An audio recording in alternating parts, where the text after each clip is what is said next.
secteur effectivement qui subissent une injustice. Donc on a véritablement accentué l'accent sur ces deux secteurs. C'est le secteur des collectivités territoriales et le secteur de la santé. Aujourd'hui, dans le secteur des collectivités territoriales et de la santé, nous avons eu des accords avec le gouvernement. Et ces accords-là doivent être appliqués aujourd'hui depuis le 31 mars. Mais à nos jours, on n'a absolument rien vu de la part de ces autorités. Et nous avons fait des pieds de bruit partout pour qu'ils respectent cela.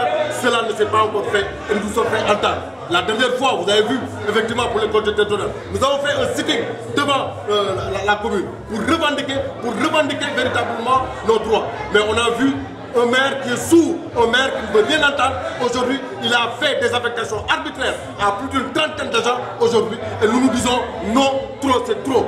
Exactement, les travailleurs ont décidé aujourd'hui de se lever comme un seul homme, de revendiquer et d'appliquer pour effectivement que ces augmentations soient faites, soient appliquées. Sans quoi, on va paralyser toutes ces institutions aujourd'hui. Donc, cela pire encore une fois de plus que nous allons encore faire des grèves de 72 heures qui vont démarrer à partir de mardi. Mardi, mercredi, jeudi, les collectivités locales vont en grève de 72 heures. C'est pour montrer encore une fois de plus à nos dirigeants, surtout aux collectivités territoriales, d'appliquer ces augmentations de salaire. Ensuite, nous disons à l'État de prendre toute sa responsabilité. Parce que des accords ont été signés et lui-même, l'État même a accepté véritablement que ces augmentations doivent se faire.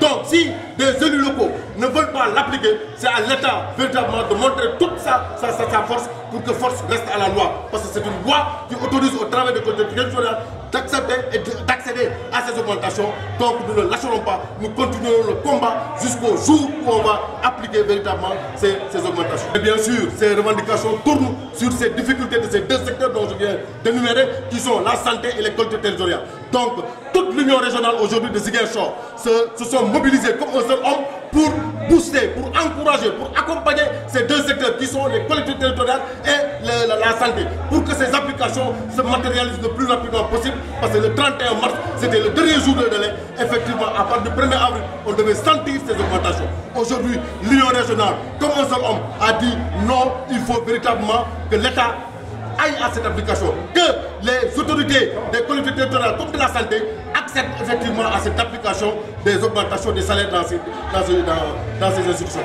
Mais nous disons halte véritablement aux maires, nous le disons halte à ces affectations arbitraires. On a constaté des affectations arbitraires au niveau de la collectivité territoriale. Il y a des gens, ils n'ont même pas respecté le profil. Ils ont rétrogradé des chefs de service pour faire du mal. On ne l'acceptera pas aujourd'hui, on ne l'acceptera pas demain. Waaw, fête du 1er mai bi dafa di fête bu am solo pour liggéeykat yi, c'est une fête internationale du travail. Donc li ko andi woon surtout mooy li nga xam ne ñu ko doon teg liggéeykat yi ñu leen di jox ay waxtu yu bëre ci liggéey. Dañ ko xeex ba ñu delluwaat sur les 8 heures de temps. Donc ñu ngi ñaan effectivement le président de la République moom mi nga xam ne d'accord na signé accord yi ne collectivité locale ak waa santé yi seen augmentation na ko seen i njiit toppatoo.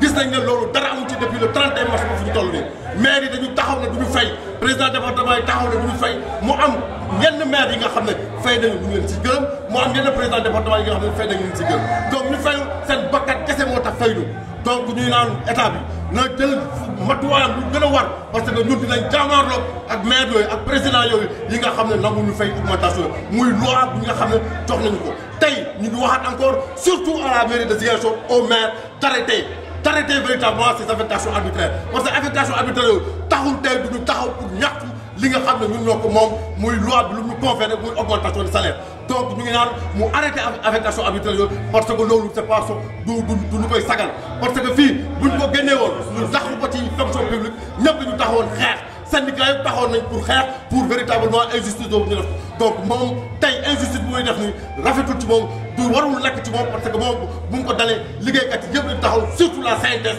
dafa taxaw magnifier loolu nu mu tëdd ñaxtu loolu donc tey moom su dee moom moo koy def tey vraiment bett nañu te moo xam ne liggéeykat yi dañ taxaw jaamaar la